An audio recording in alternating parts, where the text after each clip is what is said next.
A lot of people say that if you're considering starting a YouTube channel, you shouldn't wait, you should just start posting videos. But I don't think that's the best approach. And in this video, I'm going to explain why I disagree with that statement and what I think is a better approach based on my experience. So my first month on YouTube actually went better than expected. Now, to be fair, I didn't really have high expectations for the start of this channel, but I knew that it was something that I was going to do consistently, and eventually I hoped I would build traction. Now, when you look at the numbers, you're probably not going to think that it's very impressive. There's lots of channels that just explode in the first one or two videos even, but that's not realistic. I think that my experience is probably fairly realistic for a large portion of people if they really put in the work and commitment.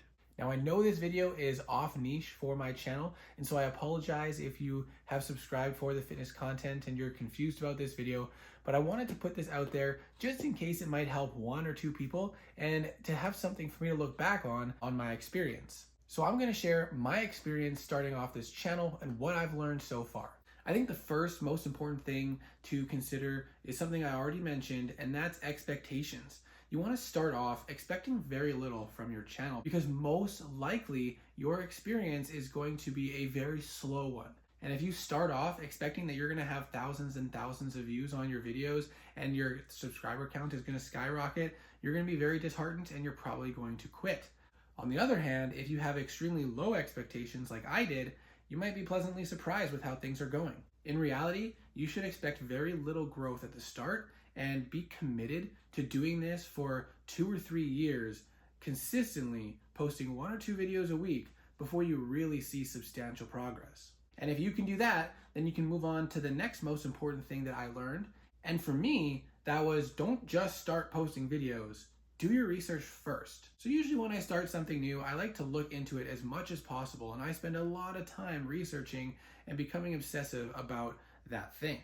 In this case, it was, how do you even start a YouTube channel? What are some keys to success? And what are the most important aspects that I should be focusing on? So I spent a lot of time researching this to figure out what it would take if I actually did start the channel. And that first thing is, again, circling back to that time horizon and expectations. Is this something you're willing to do for the long haul? The second big point was, what's your niche going to be? You want to have a specific channel, something that you can actually envision your audience. Because if you're just posting random videos all over the place, YouTube is going to have a very hard time sending your videos to the right people for people to actually watch them. Once you've actually come up with your niche and your YouTube channel and your vision for the channel, you need to figure out if this is something that you actually enjoy doing and something that is sustainable for you long term. What I did in order to determine that was I actually created 4 videos before posting any of them. And that helped me determine, was this actually something I enjoyed? Taking the ideas, putting them into filming, and then editing it down, and then coming up with a title and a thumbnail. Did I enjoy doing that, or was it going to be a tedious and frustrating process? And turned out I actually did enjoy it. The other important thing in doing that is, how long does it take for you to put a video together?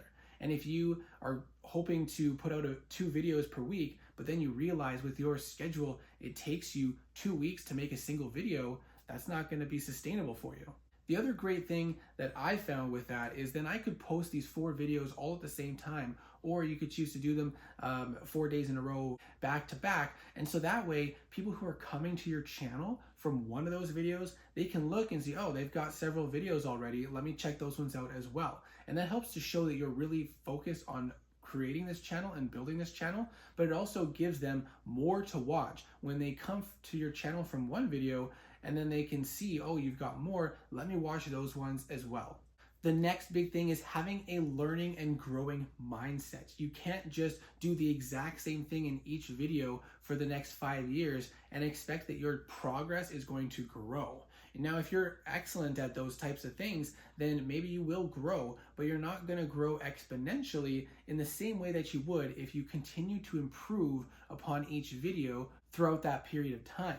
So this really has to be a learning and growing experience for you. And once you've gotten to this point, you've committed to it, you're learning, you're growing, you're prepping some videos, and you're ready to do this, one of the most important factors that is going to determine your success is your packaging. The packaging for your video includes 3 key points. The first one being the thumbnail. The thumbnail is the first thing people see, and if it's not appealing to them, they're going to scroll right past and never have a chance to see your video. The second important thing is a title. Now you want your thumbnail and your title to work together to create curiosity and interest in the viewer. That is what's going to get them to click on the video, and if they don't click their video, you can't get views. But once they've clicked on the video, you need to make sure that they are validated in clicking on that video. You need to confirm right away that what you've told them in the thumbnail and the title is in fact what they're going to get in the video. So in that first few seconds, it is crucial that one, you grab their attention, but also validate what you've already told them through your packaging. That first several seconds to 30 seconds of your video is called your hook. You need to validate why they're there, and you need to grab them with something that is going to keep them there a little longer, something that creates more curiosity. Tell them something that you're going to teach them, create some doubt in their mind that they have the wrong information and you're going to give them the right information.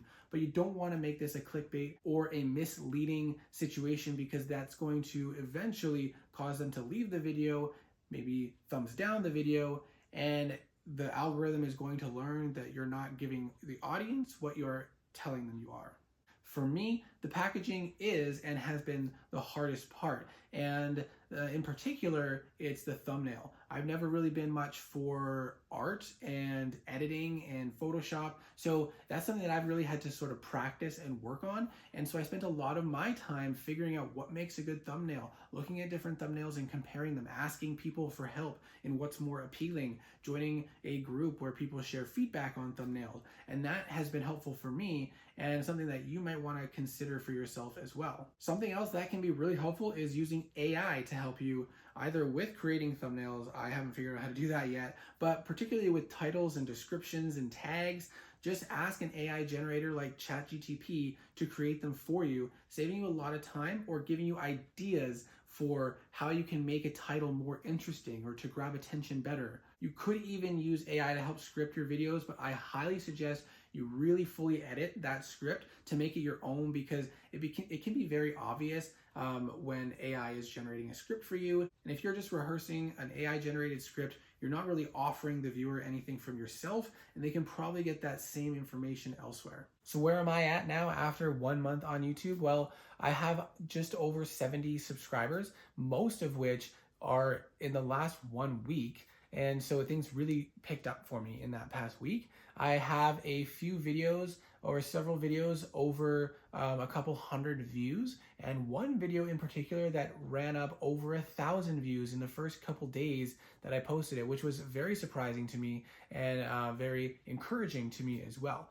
Obviously, I'm still very far off from the 1,000 subscribers and 4,000 watch hours needed to monetize my channel, but I'm optimistic to think that I should be able to do so in under a year. And if it happens sooner, then I'll be pleasantly surprised and very happy with that. I've already gotten to know a few of my subscribers, and that has been a great part about building this community. It's one of the main things that I wanted out of this, is to be able to build that community and be able to support and help others in their fitness and health journey to meet their goals, whatever they may be. So in summary, don't just start posting videos to a YouTube channel and expect that it'll take off. It is unlikely to happen for the vast majority of people, and you really need to take a methodical and intentional approach to building a YouTube channel.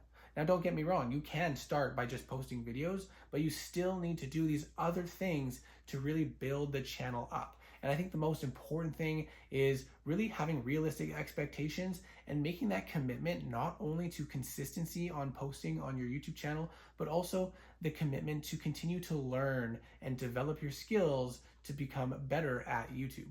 Once you check those things off, then yes, jump into it, get started, and don't quit. Keep going. Give it a few years before you decide to give up, because really it's going to take a long time to grow a substantial following on YouTube. And eventually, I'm sure you will build traction as long as you are doing the best you can to focus on a niche and to improve your skills with each video. So I hope that this video was helpful. If you came here for the YouTube advice, my channel is not focused primarily on that, but if you want to check out my other videos to see if they interest you, I would really appreciate your support, and I hope to see you in the next video.